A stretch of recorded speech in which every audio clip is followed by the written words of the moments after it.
In this talk, I'm going to give you a picture of how the world actually works. And you might say that sounds pretty ambitious, because for thousands of years, various religions, various philosophers, even science today, have been trying to give us this image of how the world works. So, how do you think you can do this? Well, actually, I don't think I can do it. The teachings I have been given from a higher source, and I have just simply summarized them and put them together here. What that source is will become obvious as we go along. But I'm asking you to do two things here. First of all, use your intuition. See if this resonates with you. Does any of this actually resonate with you? And then use your rational mind to evaluate, does this explain something I haven't been able to explain? Does it answer any of the questions I have that haven't really been answered before? So that's all. So let's begin. And this is actually a little tricky thing, where to begin. Because with our minds, we want to believe that we live in a linear world. Everything had a beginning, everything will have an end. In reality, we live in a world that had no beginning and will have no end. The world will continue to exist indefinitely. But our minds can't grasp that. So we are going to start at a specific point. And we are going to start at the point that where our world, the world we are aware of, or have the potential to become aware of, started. Our world of form. And there are other worlds of form than the one we're living in. There have been before, there will be later. But we are living in a specific world that has a specific form, is defined based on a certain vision, certain principles. So we're going to start with the beginning of that world. And the beginning of that world was that there was a being. And most people, of course, want to project that, oh, this was God. God created our world. But the problem is that we have on earth, we have looked at ourselves and we have projected images upon God based on how we are. That's why you have the concept of God is an old man up there in the sky who is angry and judgmental and demands obedience and all of these things. This is a man created in the image, this is a God created in the image and likeness of man. So we have to avoid those images. What we can say is, there was a being, and I will call that being the creator. It was not a he, it was not a she. Okay? Beyond any such distinctions on earth. There was a creator. The creator had self-awareness. It had a great experience. And it had the ability to formulate a mental image in its mind of what it wanted to create. And then it had great powers to execute, to manifest that image. We essentially have the same qualities. We have self-awareness, we have free will, we have the ability to imagine something we would like to manifest that isn't manifest now. But of course, our awareness is much lower, much more focused on ourselves. We have lesser creative powers, lesser powers of imagination. So we are not creators. We are not at that level, even though we can create certain things. It's important to keep that in mind so we don't project these images on the creator. So here we have the creator. And the creator, of course, the creator came from somewhere. But that's not important to talk about that now. What we'll start where we say, here's the creator. The creator starts with a decision, a will to create. I will to create. Then it formulates in its mind an image of what kind of world it wants to create, what final form it will have, what kind of principles are going to guide this world. And the sort of arcing concern there is to create a world that's sustainable, that won't self-destruct. And this can be done because the creator has extensive experience in how worlds can be created so they don't self-destruct. So The Creator existed, of course, in some kind of realm which is way beyond what we can even imagine with our level of consciousness. But what we can say is that the Creator existed. So the Creator starts by drawing a boundary in this realm. We can somewhat, it's limited, but we can somewhat compare it to say you have empty space. But now you're drawing a boundary in empty space, a spherical boundary. So inside of that boundary is a sphere. There's some space there that's set off from the infinity of empty space. There's a boundary drawn. And now the Creator uses its creative power to take everything that was inside of that boundary and pull it in, concentrate it in a single point in the middle. Which means that the rest of that sphere is now empty. It's a void.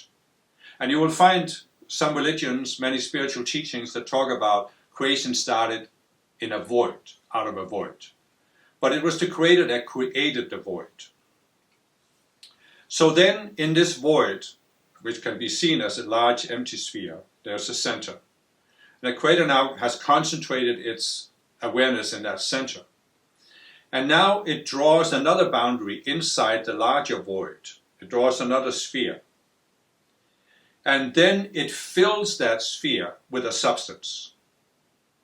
And you can, in the most simplest form, you can compare this substance to clay. It has no form, but it can be molded into many different kinds of forms. Of course, that substance was not a physical substance.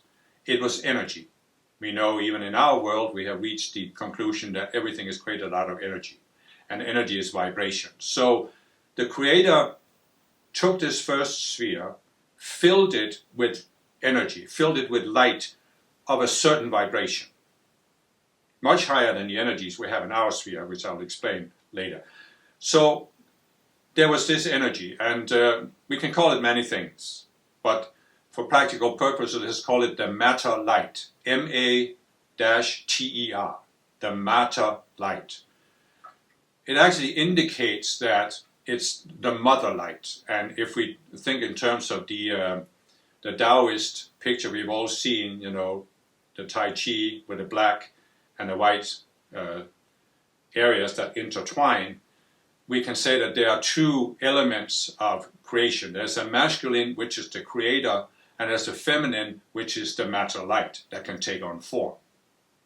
You can also say the Father is the expansive and the matter light is the contractive, but different ways to describe it. So the first sphere is filled with this substance that doesn't have any form, but it can take on any form. So now the Creator envisions in its mind what kind of structures and forms it wants to create in that first sphere. And then it projects that mental image, which it holds in its mind, it projects that mental image upon the matter light. And because the Creator has very high creative powers, it was instantly manifest. It didn't take time, it was just there.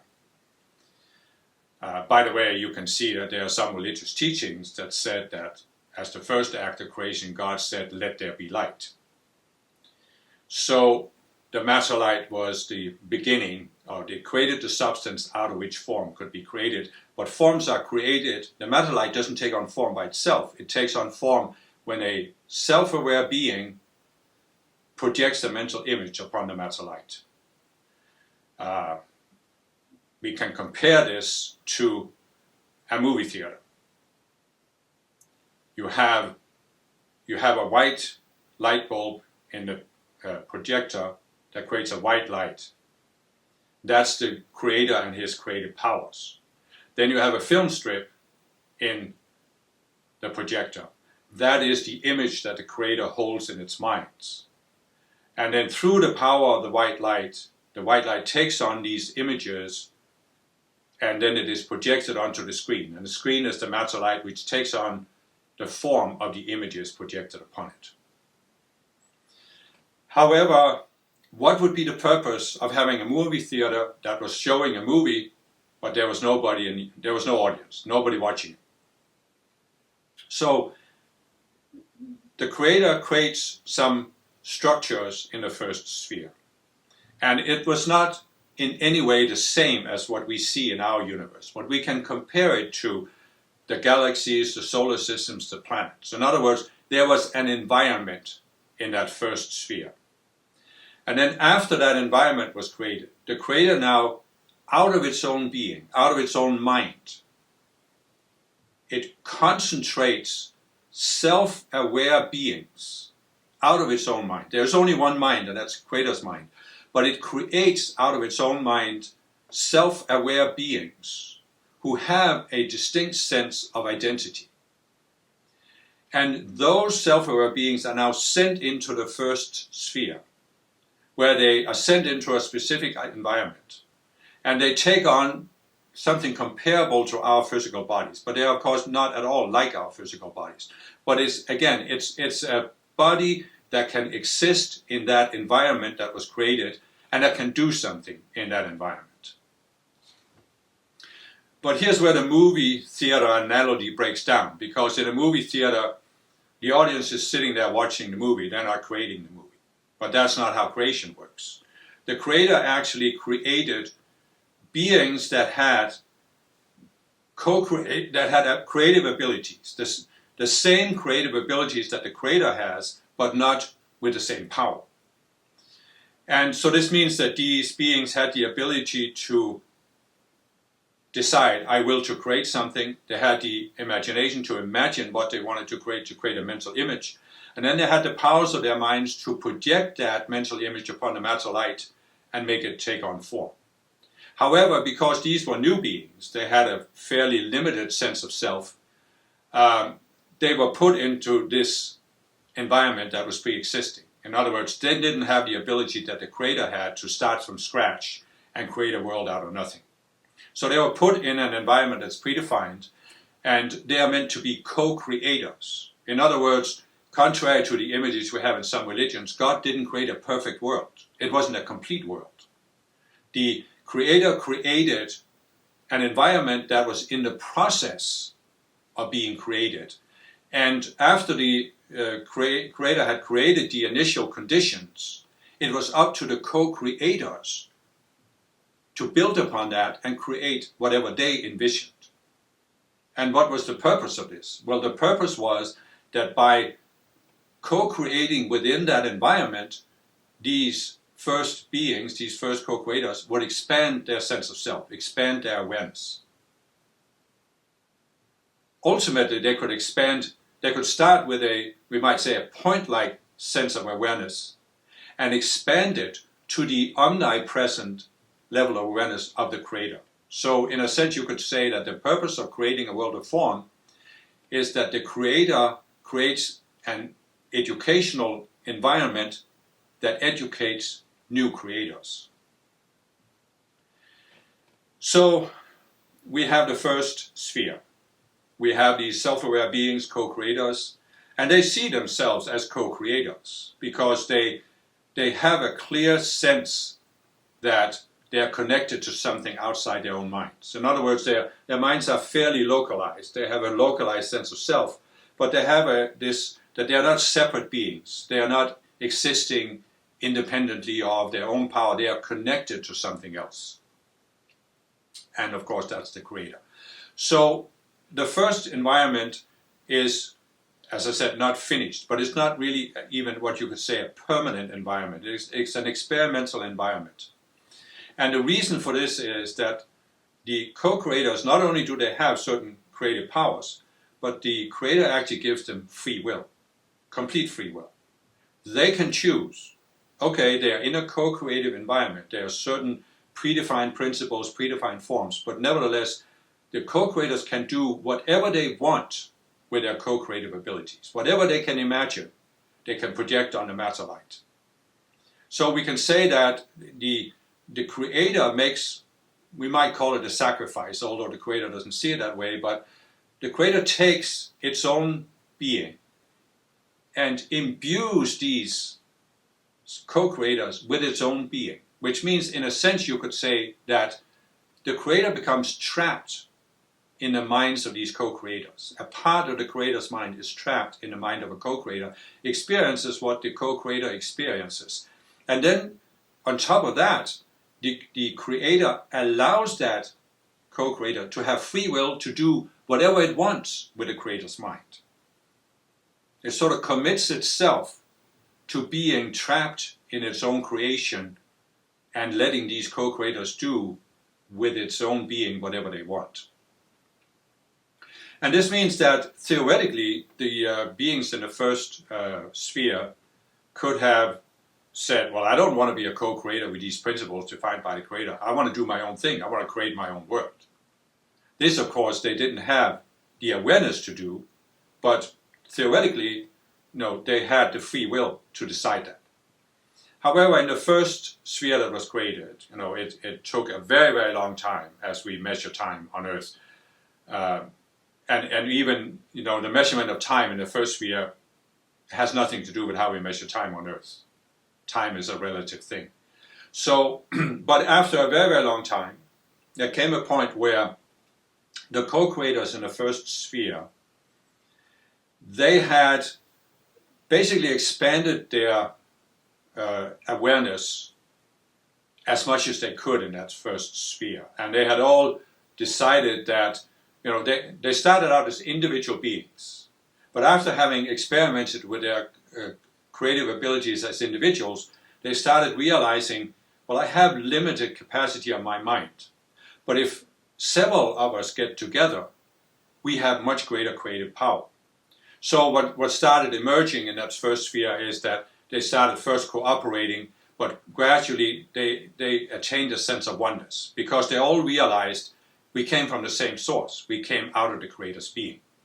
And therefore they started seeing themselves as one and one with the Creator. They started seeing the wisdom of the Creator's design and the purpose of the Creator, and they decided to cooperate fully with it. So then there came a point where this first sphere, it reached what we can call the ascension point, which you can also describe in another way. You can say that when the Creator filled the first sphere with a matter light, the Creator decided on a certain vibrational level for the light.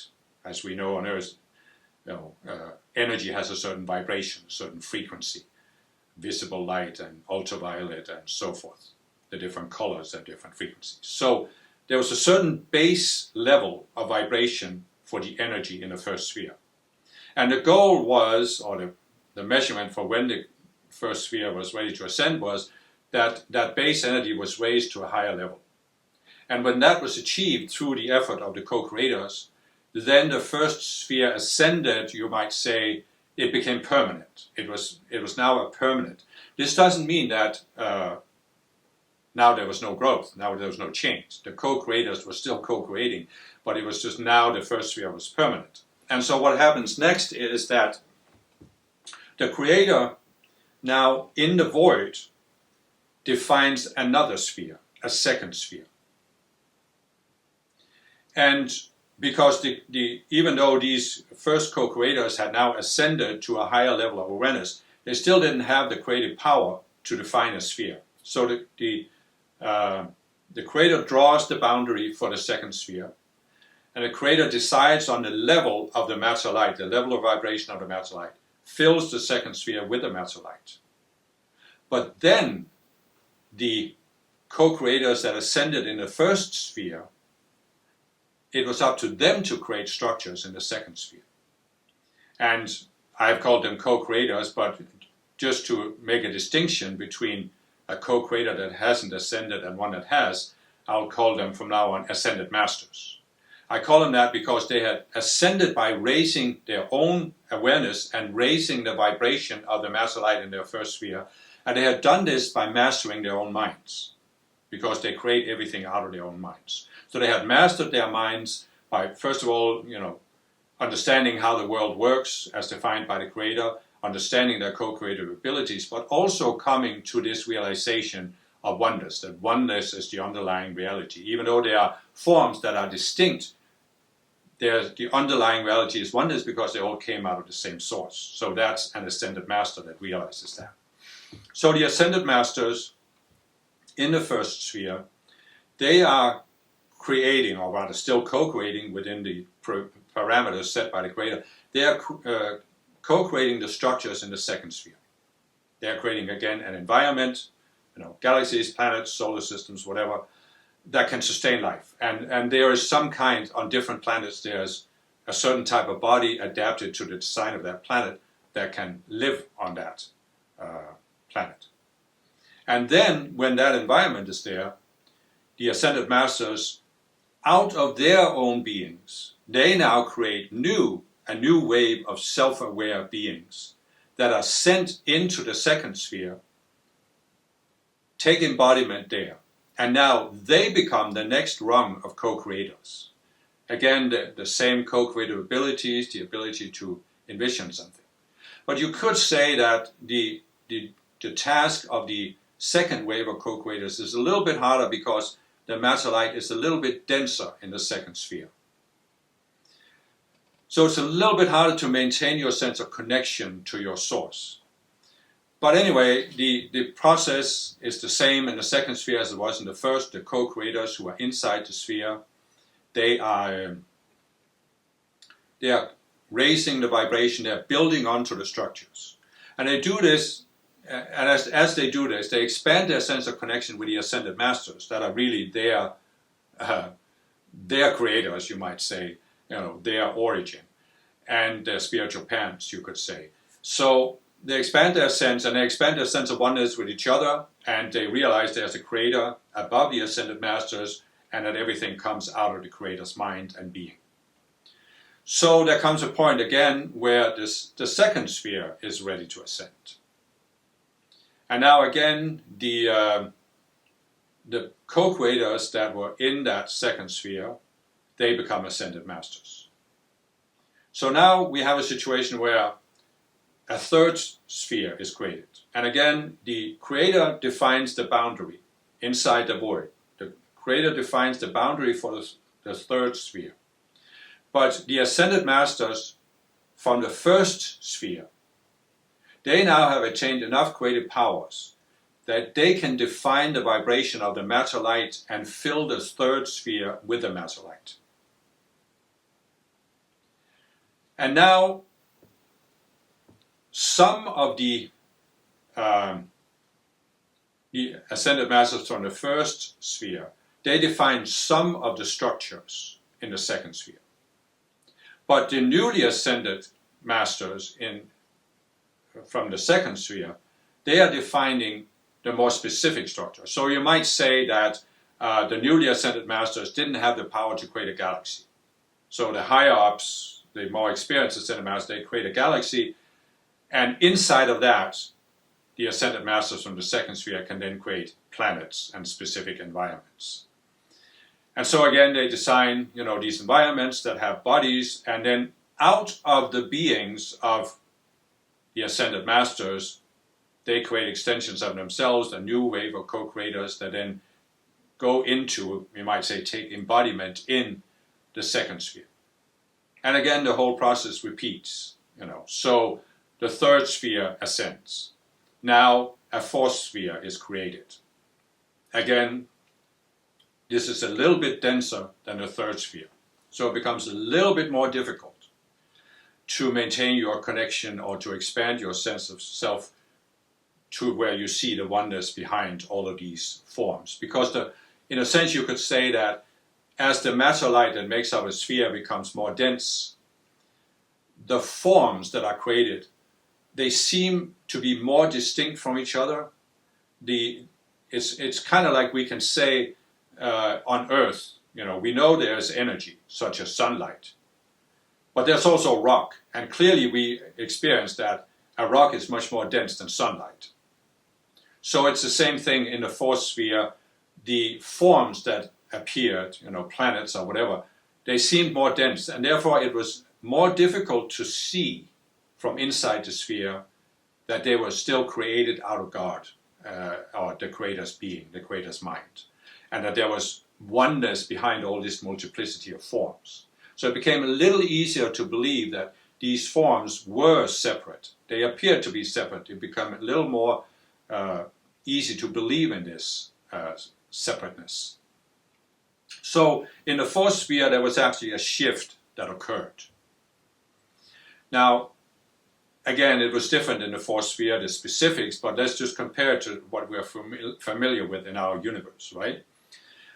We know, for example, that 500 years ago, most people, at least most people who were Catholics, they believed that the earth was a round disk, flat disk, and above it was a dome. And that dome was the heavens, the sky. And the sun was just a round thing that moved on the inside of that dome. The stars were dots that appeared on the inside of that dome, and they moved around. But they also believed that just beyond that dome was God. So their image of the old man sitting on a big white throne, that was just above the dome. So in other words, if you traveled up with a rocket like you can do today, you'd break through the dome and there was God. And we know, of course, today that the universe is much, much vaster. we are just one solar system. But there are billions of solar systems in what makes up our galaxy, the Milky Way.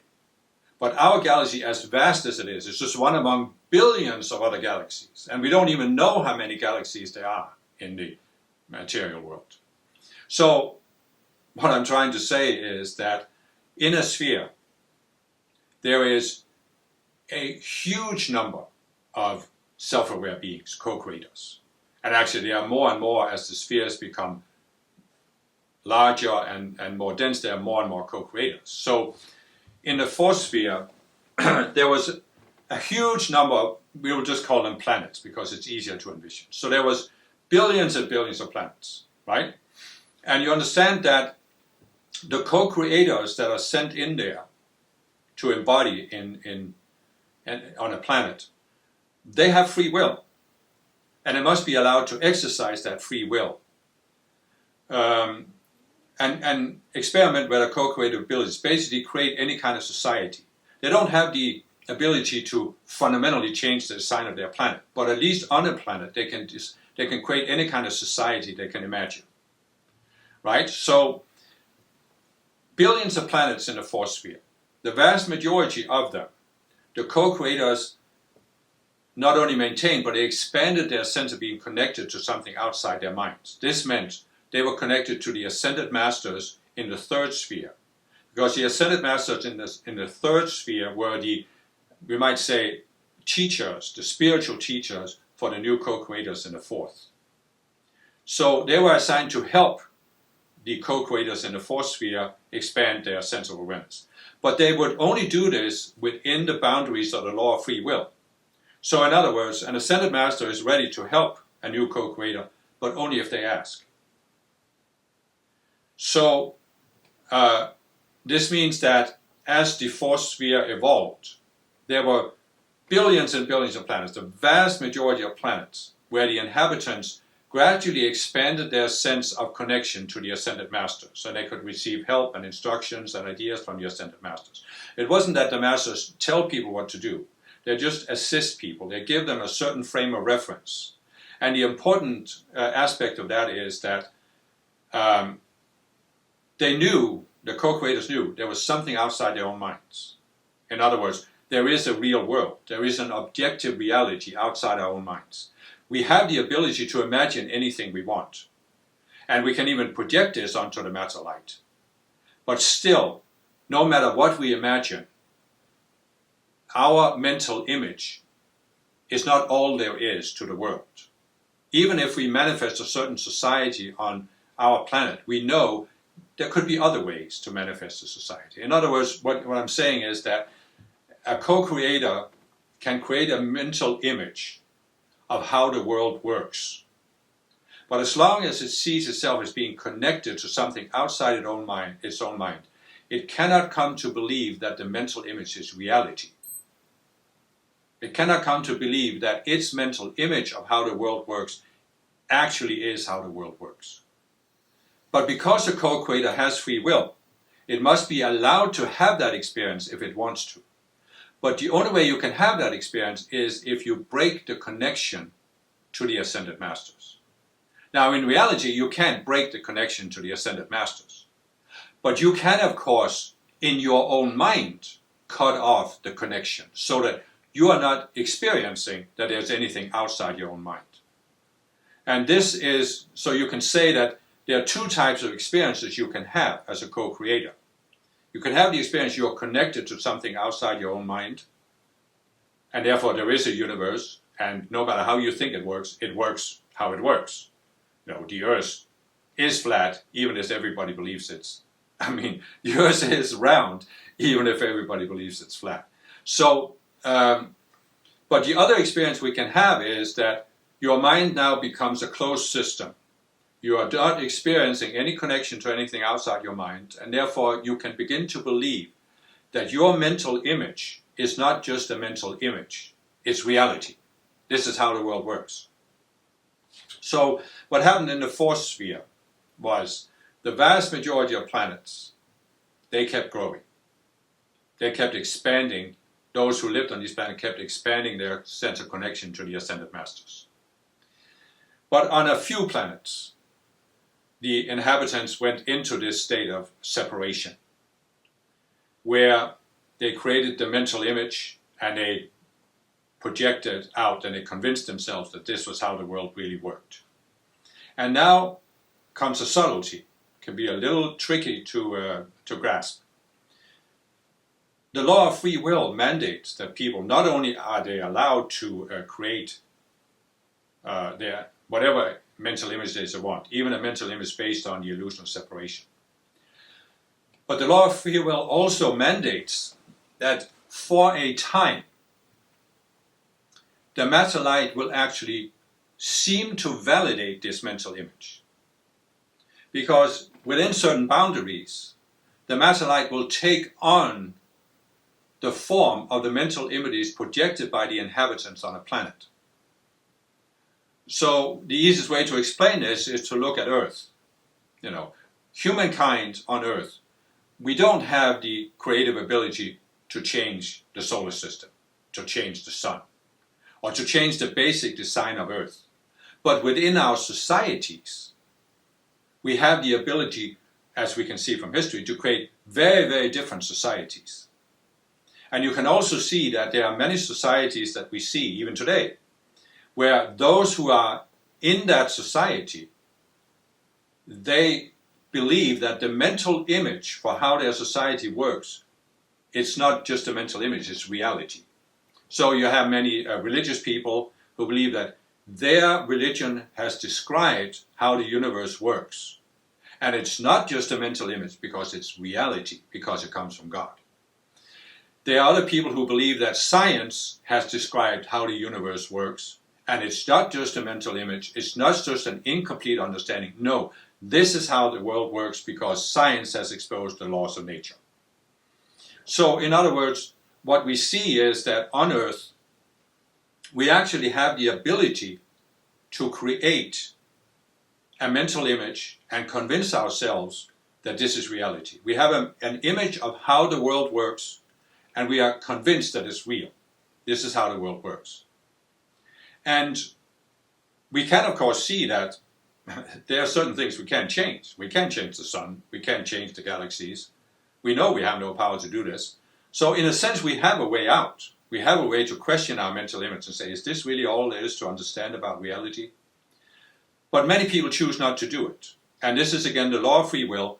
If beings or group of beings or individual beings decide they want to have that experience that they are not co-creators, they are separate beings, and they are not discovering how the world works, they are defining how the world should work, well, then they must be allowed to have that experience, at least for a time. Now, the law of free will also mandates that once people have gone into this illusion of separation, they must be able to come back to oneness. So there must be various ways that they can come back to oneness, and it's partly by looking at the world and seeing that the world doesn't conform to our image. But within wide boundaries, the matter light will actually conform to the images people project. You can see on Earth, for example. The Ascended Masters who created Earth, they were fully capable of creating a planet where all of the beings who lived on it in physical bodies, they had all of their needs met. In other words, lack of resources and poverty is not in the original design on the Earth. So why do we have a society today where most people believe that the Earth has limited natural resources, and therefore only a small elite of people and nations can live in affluence, and 2/3 of the world's population live in poverty?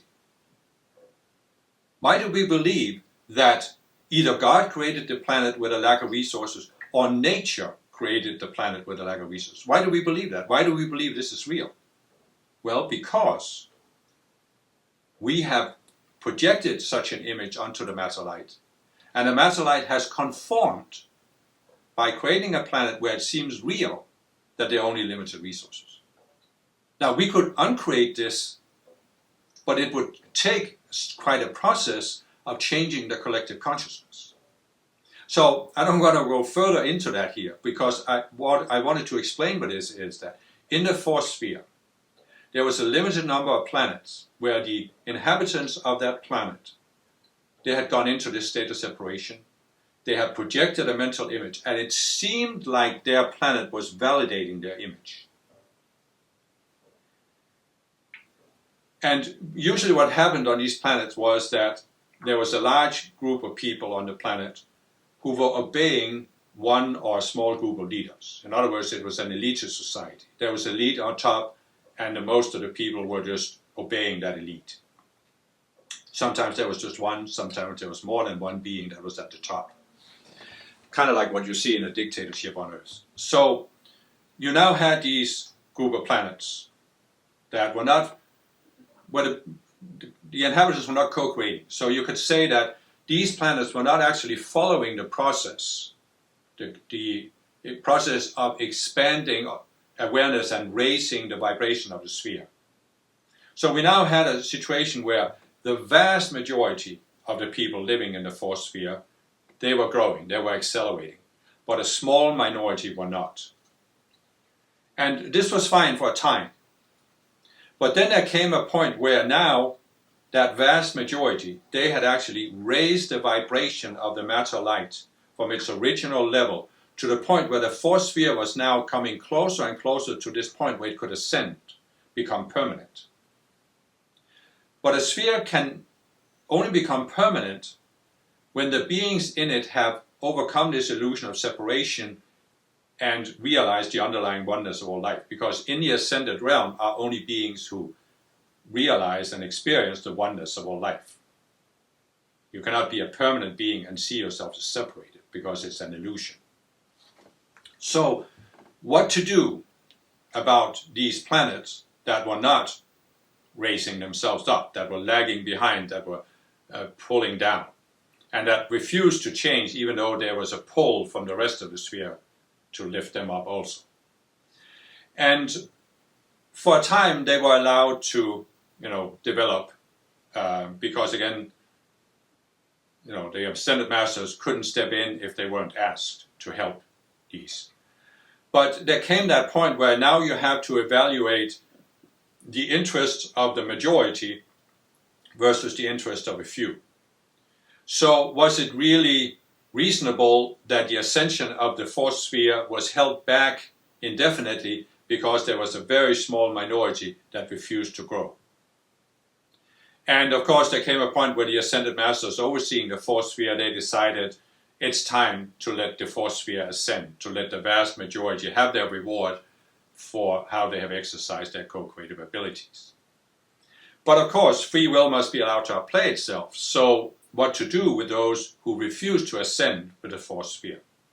Well, there was an attempt made by the Ascended Masters to help these beings make the choice to ascend with the rest of the sphere.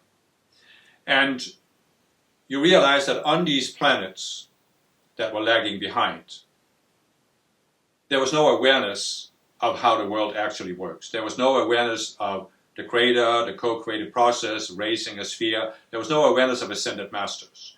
They thought they were self-sufficient. Now, on some of these planets, they had created these images that they had a god, but it was not real. It was just a mental image they had created. So, how do you help people come out of that illusion when they won't ask? Well, there came that point where now free will had been allowed to outplay itself for a sufficient amount of time. So the Ascended Masters were then allowed to step in. And they were allowed to appear on these planets in such a way that the inhabitants of this planet couldn't deny it. They couldn't deny that there was something beyond their mental images of how the world worked. And this then is again an outplaying of free will, because these inhabitants of these planets, they were now given an opportunity they didn't have before. Because while they were convinced that their mental image of the world was reality, they had no choice between their mental image and reality as it really is. Because they didn't recognize that there was a reality. So here comes the Ascended Masters. They are appearing on these planets in such a way that people can see that, but there is actually something outside of our mental image. And this was especially a challenge for the leaders, because the leaders had gotten themselves into this belief where they thought, well, they were masters of the universe. They had all power on their planets. They didn't realize that their powers were limited. They had actually made themselves believe they had all power, because they had all power to make the people on that planet do whatever they wanted. But they thought they could make the whole universe obey their commands, because they had seen that you can make the matter-like take on certain forms.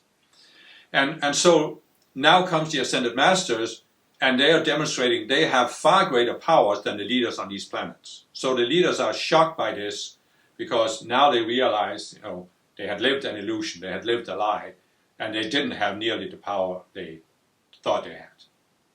And so what happened was that on the majority of these planets, most of the people, and even most of the leaders, they chose to admit that they had been living an illusion. And they chose that, now that we see that it was an illusion, we've had enough of this experience. We don't want to continue trying to make the world conform to our mental images. We are willing to adjust our mental images based on how the world actually works. And so they shifted. And therefore they received help from the Ascended Masters so that they could relatively quickly shift and they could ascend when the rest of the sphere ascended.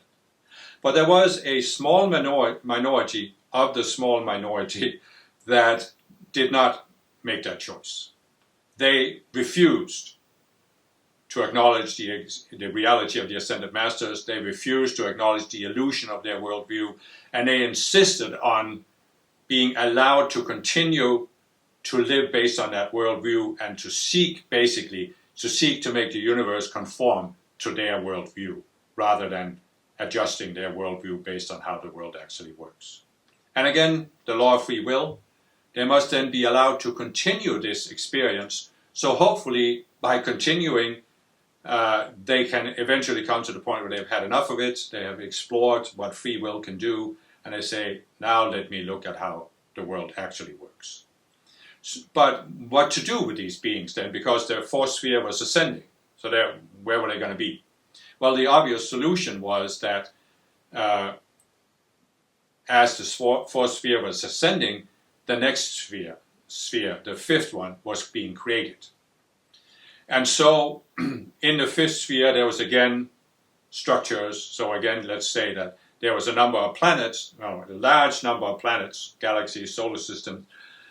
And on some of these planets in the fifth sphere, these beings were allowed to embody. I will call them fallen beings, because instead of ascending with their sphere, they chose to fall in consciousness as the sphere ascended in consciousness. So therefore, they didn't just descend into the first sphere, they weren't created in the next sphere, they fell into the fifth sphere from the fourth. So therefore, I will call them from now on fallen beings. And so, what happens in the fifth sphere, of course, is that the vast majority of the planets, they are new co-creators created to embody on those planets. And they are created out of the Ascended Masters that ascended in the fifth sphere. And so again, the whole process repeats.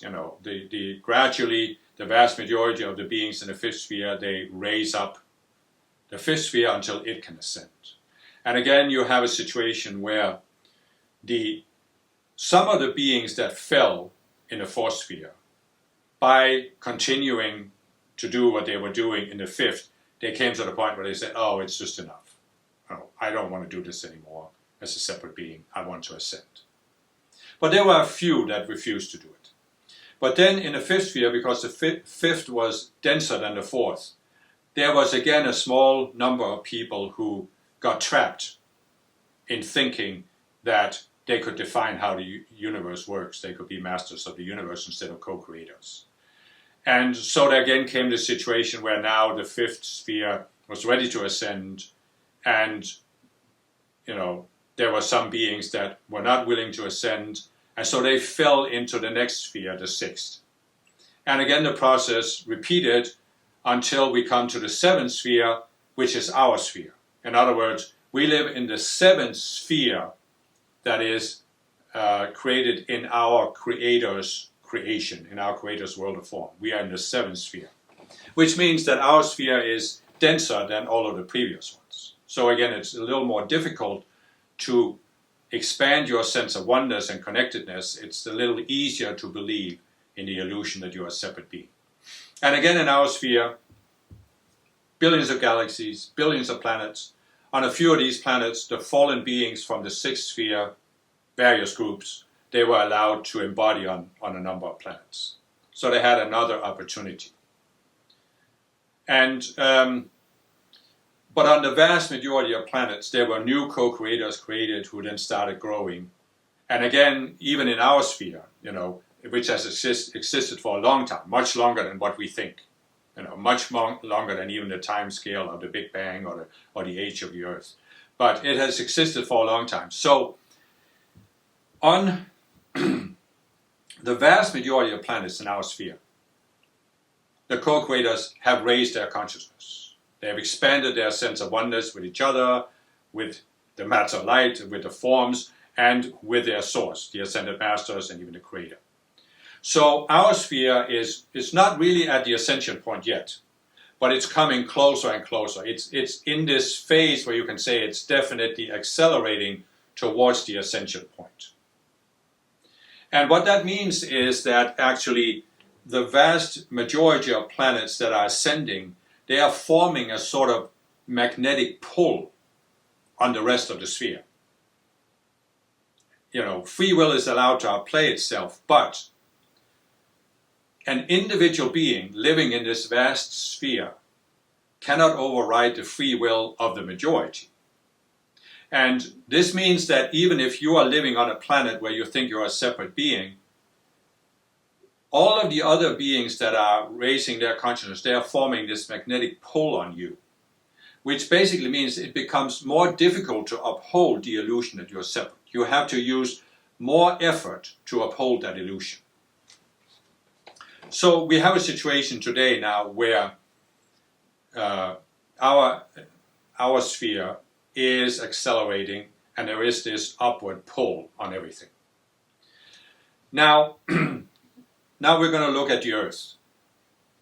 And the Earth was created by the Ascended Masters. There were 7 Ascended Masters. They're sometimes called the Elohim, but that's a biblical word also, so you have to be careful not to project a biblical image of it. But there were 7 Elohim that created planet Earth. And the reason why I mention this is because each Elohim represents a certain type of energy. We can say that in the first sphere, there was only one type of energy. In the second sphere, there were 2. The one from the first and the new one. And so forth and so forth. We are in the 7th sphere, so there are 7 types of spiritual energies that are used to create yours. This is not really important for the present discussion. It's important because in order for us to expand our co-creative abilities, we have to become aware of these 7 energies, their characteristics, and how we can use them, because we essentially need to use all of them to have a successful co-creation. But that's another discussion for another day. So seven Elohim create planet Earth. And they, of course, didn't create it in its present state. As I said, they created the Earth so that there were physical bodies in what we now call the physical vibrational spectrum that could survive and live. And then out of the beings of the ascended masters who were part of creating the Earth, there were actually more than just the seven Elohim, but the seven Elohim were the one who really manifested the physical planet. So out of the beings of these ascended masters were created the self-aware co-creators that were the original inhabitants of the Earth. And these self-aware co-creators were then sent into bodies on Earth to take on this and live here. And then their choice was the same as always. Do you see yourself as a co-creator and you raise up your environment, or do you lose your connection and you start creating as if you were a separate being? So the first group of co-creators, the vast majority of them maintained their connection, expanded their connection, and they actually came to a point where they had, you might say, they had explored their co-creating abilities to the fullest as they could on a planet like Earth, with the design of Earth. Which, if you look at the planet as a schoolroom, planet Earth as a schoolroom, which is essentially what it is, they were ready to graduate. They had started at the kindergarten stage and they had worked their way up to the university stage, and now they were ready to graduate from Earth. So there came a point where the majority of these beings from the first wave of co-creators, they graduated from Earth. Now, I talked about how when a sphere ascends, the beings that raise the sphere to that point, they become ascended masters. But it's a little bit different. It's a little more nuanced than what I was saying. Because it's true that when a sphere finally ascends, all of the beings become ascended masters. But as the sphere is growing towards that ascension point, it doesn't mean that a being who graduates from a particular planet becomes an ascended master in the spiritual realm. It rises up to a higher level where now it can embody on higher planets. And it can keep working its way up. But you can also theoretically come to the point where you are ready to permanently ascend from a planet. So anyway, the first group, the majority of them graduated from Earth, moved on to somewhere else. But some stayed behind. And then a new wave came in, a new wave of co-creators came in, and they were building on what the first wave had created on Earth. And they were in an upward spiral, so they had actually built onto what the Elohim had originally created. So the Earth was in a higher state back then. That's why you actually have many religions that talk about that some lost paradise that existed in the past. In the past was some physical paradise on Earth. The Earth was in a higher state. And this has some basis in reality. So the second wave, again, they built on what the first wave had created. And again, there comes a point where the majority of the second wave, they are ready to graduate. But some are not. Some of the ones who weren't graduating from the first wave, they have graduated, but some have not. So you now have sort of a mixed situation here where those who were the most evolved life streams, they graduate from Earth, they're no longer here. So what's left is the less evolved life streams. And then comes a third wave and the same thing repeats. So finally we come to the point where now the fourth wave of life streams come to Earth. And they still have a higher state than what was created by the Elohim originally. But there are now quite a large number of co-creators that haven't graduated.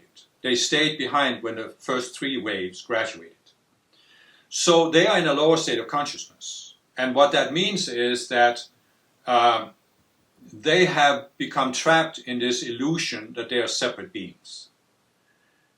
And instead of seeing themselves as co-creators, they think they're separate beings, and in a sense they come to believe that they're not masters of their own destiny. They're sort of victims of what was created. You can see even today that many religions on earth, they actually basically are projecting this image that God created the world in the state it's in. And we were just sent here, and we were sort of victims of what God created. All this lack of resources, all of these problems on earth, we didn't create them. We are just victims of this. We were sort of forced to be here. So they had, even though the earth was in a higher state back then, they still are starting to develop that sense of being victims. So now comes the fourth wave, and many of those, they go into the positive of raising their awareness. But some of them get sort of trapped in or pulled down by the beings who are already here. So what happens is that you now actually have a turnaround on Earth. That instead of the Earth being a planet that's growing, that's accelerating, the Earth starts going into a decelerating state. So originally the planet was created in a high state, much higher than what we see today. The first three waves raised it further. The first wave raised it more, the second wave a little less, and the third wave not so much. But it was still in a certain state. But then the fourth wave, they can't continue the acceleration. So they actually gradually go into a decelerating state, and they start lowering their state of consciousness, start lowering their sense of connection to something outside their own minds. They become more and more convinced that their worldview is reality. And what does that mean? Well, if you think about what I've said about co-creators, when they are in the upward stage, when they are accelerating their state of mind, right? They are not accepting that current conditions they see physically out picture, that's the only way things can be. Because they realize we have the collective power with our collective minds to accelerate, to create better conditions on Earth. Which is essentially what you see in many modern societies today, where for quite some time now we've been in an accelerating phase thinking we can improve life. We don't have to live like people did in the Stone Age. We can improve life. And that's what happened, the situation of co-creators. They don't think that the physical conditions they see are inevitable or were created by some god or some invariable laws of nature. They realize they are co-created by the inhabitants of the earth, and we are now an embodiment of earth. We can create better conditions. But as I said, there came a point where more and more people on earth started losing that awareness. And they started thinking that these conditions that we see on earth right now, they are not co-created by the inhabitants of the earth. No, they were created by some god that's way beyond us. Or they were created by laws of nature, whatever. So basically they started believing we don't have the power to change the conditions on earth. We are just victims here. But this was a process that it didn't happen really smoothly, because there were still co-creators on earth who were accelerating their consciousness. So there was conflict between these groups. There was basically those who wanted to improve life and those who didn't, because they didn't want to take responsibility for themselves. So there was some turmoil on the earth. There wasn't warfare as we see it right now. It's important to understand that. But there was turmoil, there was conflicts, there was disagreements.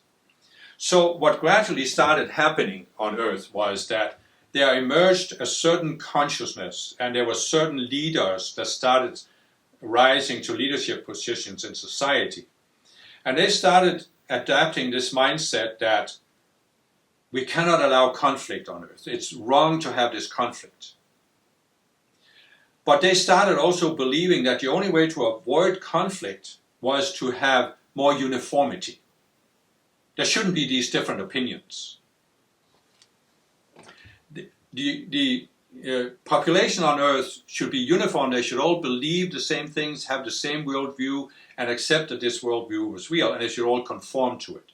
There should be just one societal structure on earth, not different societies, but everybody should live in the same kind of society and obey the rules and norms and leaders of that society. So they were striving for uniformity. And this basically meant that a majority of the people on earth now started seeing creativity as dangerous. Creativity was a threat to order and to harmony.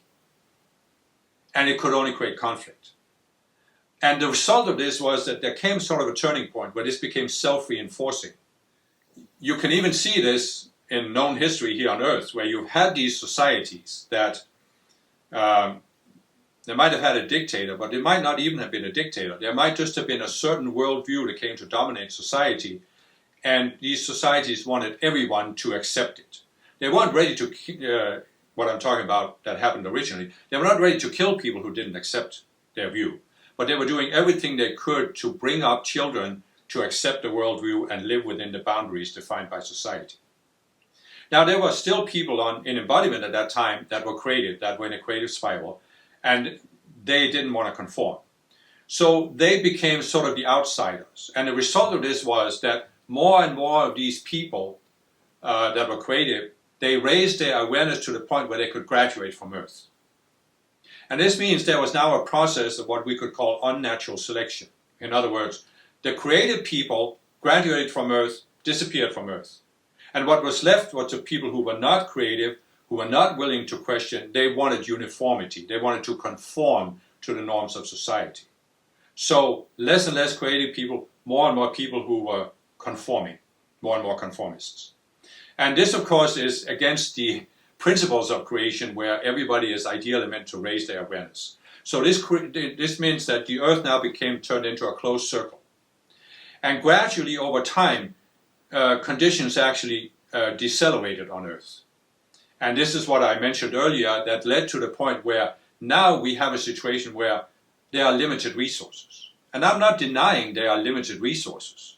But the limited resources are because we are in a certain state of mind where we believe that the state of limitation is permanent, unavoidable, either created by God or by the laws of nature. But it's really an illusion, a mental image we have projected upon the Earth. And the Earth is somewhat conforming to it, but not really. Because what is the natural resource? Well, it depends on our knowledge. 500 years ago, I mean, look at today. One of the most important natural resources is what? Oil. 500 years ago, oil was not considered a natural resource because people didn't have the awareness of how to use it.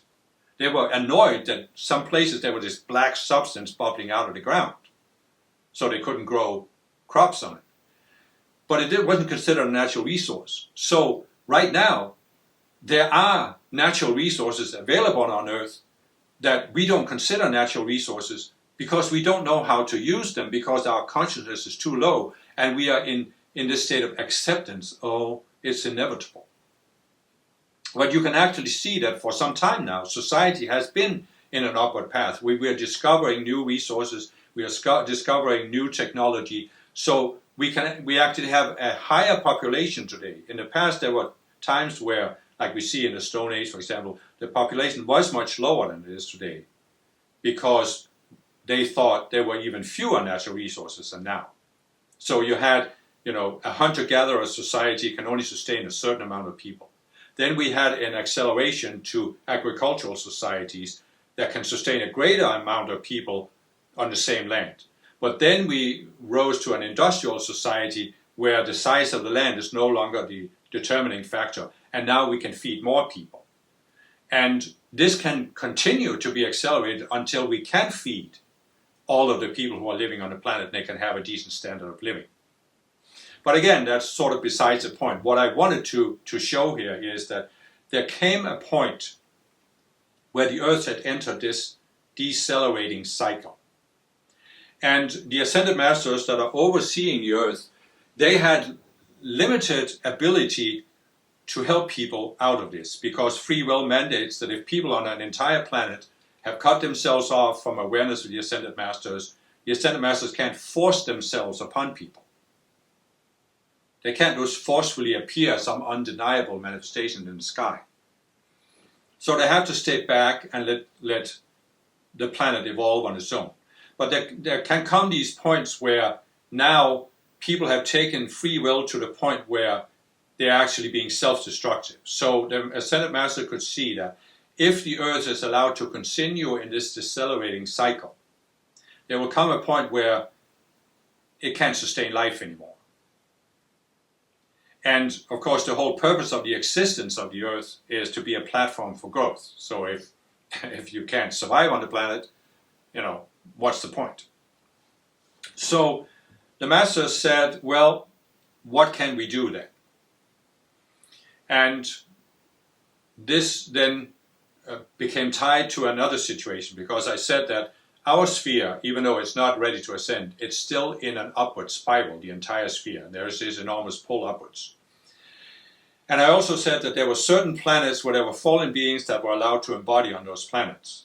Well, what happened is, as the entire sphere is creating this upward pull, then the fallen beings who were not willing to switch and grow, they had to become more and more extreme in order to maintain their state of denial and illusion. And this means that if you have a planet where there are fallen beings, they become more and more extreme, more and more aggressive, more and more violent. And usually, what happens is that there emerges two groups, and each group is led by one fallen being, or a group of fallen beings. And they both want ultimate power on that planet, but obviously they can't have it. None of them are going to submit to the other, so they end up being in conflict. And the fallen beings have crossed this threshold where, in order to establish their superiority, they are willing to kill other people. So the fallen beings have, created the state of war, the concept of war, where you seek to establish your own superiority by killing anybody who objects to it. So there were planets where there was a state of war created by the fallen beings. And again, free will, So the ultimate outcome of the free will of the fallen beings is what? It is that they create such powerful weapons, such a state of war, that they basically destroy a planet. They can create a state where there's no life on the planet, because, as you can see on Earth, if we fired all the nuclear weapons, there would be such radioactivity that we couldn't survive. No life could survive, at least no humans. But there can also come to a point where a planet just disintegrates and becomes like the asteroid belt, where we see it's just broken up into all of these pieces that are floating around in space. So there were several of these planets inhabited by fallen beings where they have destroyed the planet. And this is allowed because sometimes the shock of seeing that you actually destroyed your planet can awaken even fallen beings. But sometimes, the fallen beings are not awakened. And so what happened was the ascended masters were looking at the Earth is in danger of disintegrating. So no life can survive here, because natural resources become more and more limited. And at the same time, you have these fallen beings that didn't have a planet to live on. And so what was decided was, as an experiment, because you could see the Earth was already in this self-reinforcing downward slide. As an experiment, it was decided, let's allow a certain group of fallen beings to embody on Earth. And why was this done? Well, because, as I said, you had a society where conformity was the most important. But a fallen being believes they are the masters of the universe, they are absolutely right. The way they see things, that's the way things really are. So they are never going to conform. So there was a possibility that by allowing a limited number of fallen beings to embody on Earth, they would break up this uniformity. They would challenge the uniformity. And this could actually, it's almost like this uniformity had formed this hard crust in the collective consciousness that were holding people down. So the thought was, if that hard crust can be broken up, then maybe some people will begin to reach out for high ideas. So this was decided to allow this. Now, of course, there is a downward potential of allowing fallen beings to embody on a planet, which is that they can then pull the planet into a cycle of warfare that ends up destroying the planet. So how do we avoid this? Well, as I said, there was a large number of planets that were at a much higher level than Earth. And this means we can now talk about two different types of planets. The natural process that's meant to take place in our unascended sphere is growth in consciousness. So on a planet where all of the inhabitants of that planet are growing in consciousness, are transcending themselves, raising their awareness, we can say this is a natural planet, because these people are following the natural process. And that means that we can consider Earth, a planet like Earth, where they are not growing, this is an unnatural planet. So there were certain natural planets that were in a sense, closer to Earth than others. And so the Ascended Masters, who can work with the inhabitants of a natural planet directly, they send out the call whether there was some of the co-creators on these natural planets that were willing to come and take embodiment on Earth in order to balance the fallen beings. In other words, we can say that the fallen beings would pull the Earth down, but even in trying to pull it down, it would still break up that uniformity. But then the co-creators from the natural planets, they would pull the Earth up, and therefore they could balance the fallen beings, so that to prevent the fallen beings from destroying the planet. But still, the net effect of this was that the inhabitants of the Earth, they could escape this uniformity.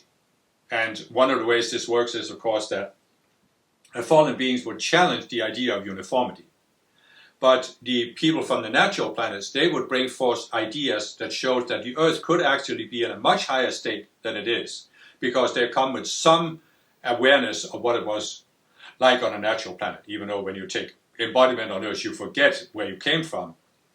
But still, when you come from a natural planet, you don't believe that the conditions you see on Earth are inevitable like the inhabitants of the Earth did. So you are willing to challenge that and say that things could be improved. And the fallen beings are, in a sense, always also challenging current conditions, because they are saying the Earth could conform to our vision instead of the vision of the inhabitants of the Earth.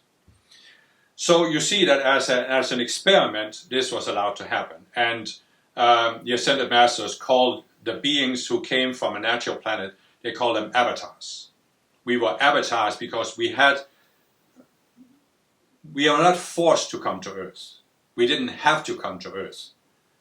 Like the fallen beings, who really had no other place to go. We could have stayed on a natural planet and continued to go there, but we volunteered. And we came with a higher level of awareness than most people on Earth, and that's why we are avatars, because there is an old concept. I know there's a concept today in computer games of avatars, but the concept of avatars actually goes quite far back in some religions, including the Vedas. They talk about beings who came with a higher level of awareness and embodied here. And the thing we need to realize here, that this doesn't mean that avatars are like gods. We are like you and I, and most spiritual people on Earth are avatars. Most of those who are consciously aware of a spiritual path, we are avatars. But it doesn't mean we are at a godlike level of awareness, but it does mean we are at a higher level than most people on Earth. So this understanding of this entire dynamic is very important for avatars to grasp this, because this means that we can actually, when we have this awareness, we can step up to a higher level of fulfilling our reason for coming here, namely to help pull the Earth up. And this has a number of different ramifications, of course. It doesn't mean that all people, it doesn't mean you have to go out and now preach this understanding. But you can still help spread certain universal ideas that people can accept in various ways. It can even be that things can be improved. You can help bring forth new inventions, new technology that can improve things. You can also help to expose some of the lies, because the fallen beings brought many lies with them.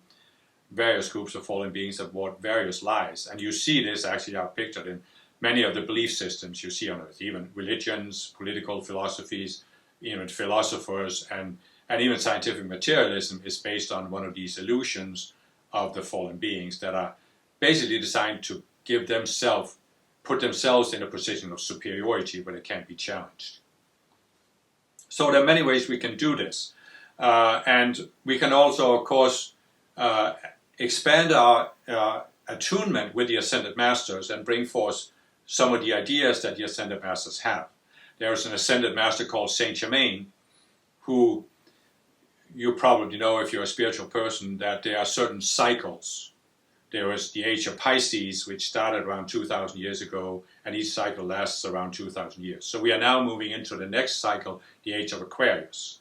And for each cycle, there's a certain ascended master that's the main teacher for the people on earth for that cycle. In Pisces, it was Jesus after he ascended. And in Aquarius, it's an ascended master called Saint Germain. And Saint Germain has plans for manifesting a golden age on earth by continuing the upward development we've seen on earth. And we, as avatars, we have the opportunity to tune into his mind and receive some of the ideas he has and help spread them and help manifest them. But there's another way that we, as avatars, can play a part in helping the ascended masters raise the earth and preventing the fallen beings from destroying it. And it's basically, again, an outcome of the law of free will. Now, I've said that on a planet where people see themselves as separate beings, the ascended masters can't really do anything. They have to step back and leave the people on the planet alone.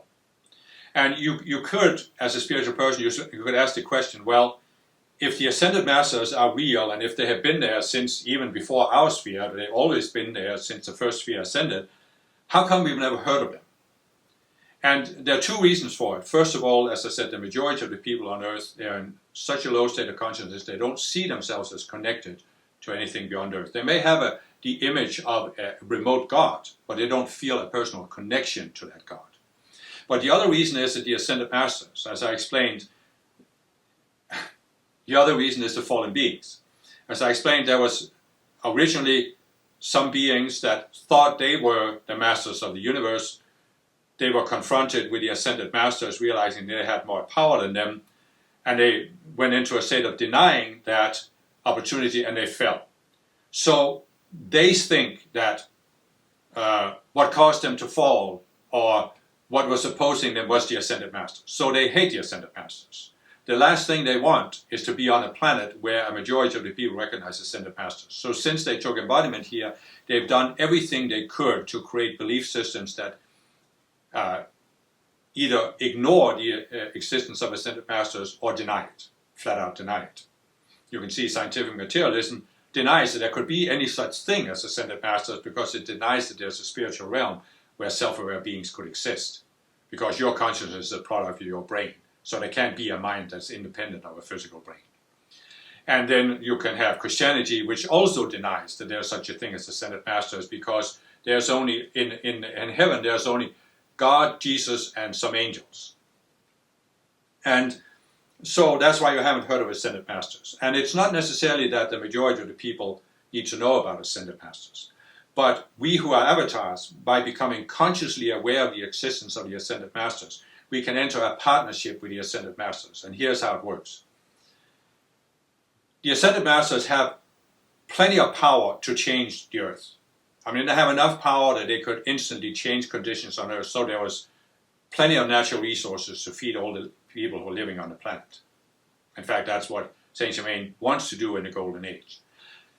But they don't have the authority to do this. They don't have the authority to change the earth, because the authority for the future of the earth rests with the original inhabitants.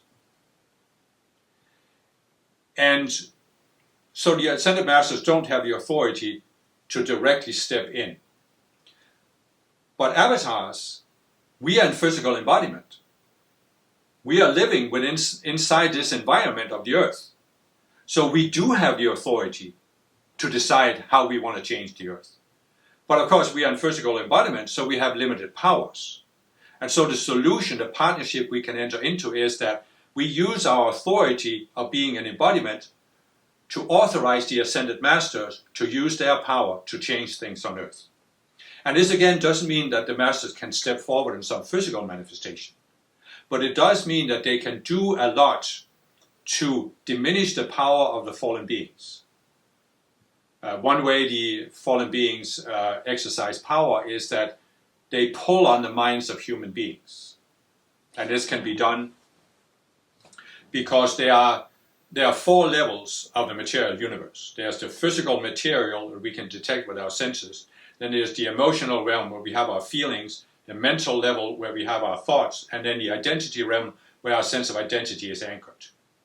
And so when human beings make a decision, it's not just at the physical conscious level. It starts at the identity level because people's sense of identity sets certain parameters. You can see, for example, there's a certain group of people that have a certain sense of identity based on their race, their nationality, or whatever. And they would never dream of doing anything that goes beyond the boundaries defined by their culture. You can see how, for example, the Jews have very strict rules for how you behave as a good Jew. And they wouldn't dare to go beyond it, many of them.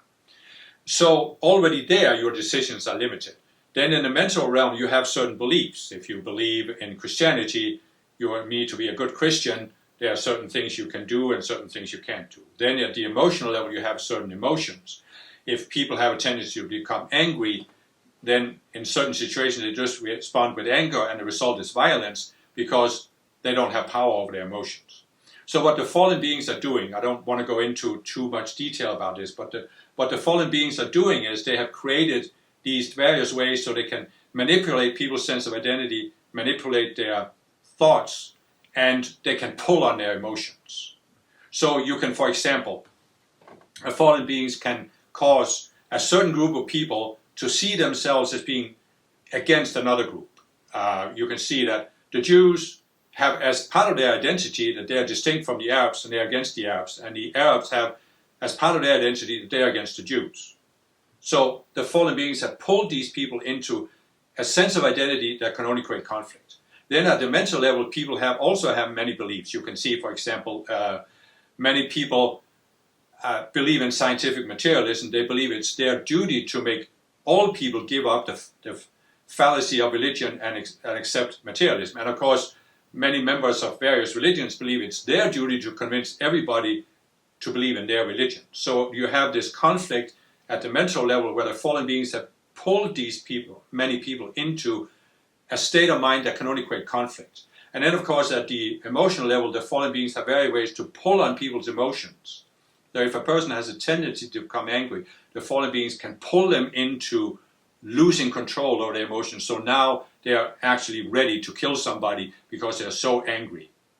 And this is the basis for many of the conflicts you see on Earth, where the fallen beings have pulled people into this. And we as avatars can make specific calls, and the masters have given us techniques for doing this, to the ascended masters, where we authorize the masters to dissolve and transform some of this energy that pulls people into these patterns. Again, as I've said, everything is energy, so our minds are energy fields. Many spiritual people realize we have an energy field around our physical body. And so how this works is that in your emotional mind, for example, in the emotional energy field, you can have an accumulation of anger energy. But the fallen beings can pull on that and use it to control you. There's also, if you look at the planet as a whole, the planet is made out of energy. So as there's an energy field around our physical bodies, there's an energy field around the planet. There's a collective energy field. So there's a collective emotional body. And in that emotional body are stored many of the emotional energies that people have generated over the ages, such as anger. So you can see when you look back at the history of the Earth that there's a tremendous amount of anger energy stored in the collective emotional body.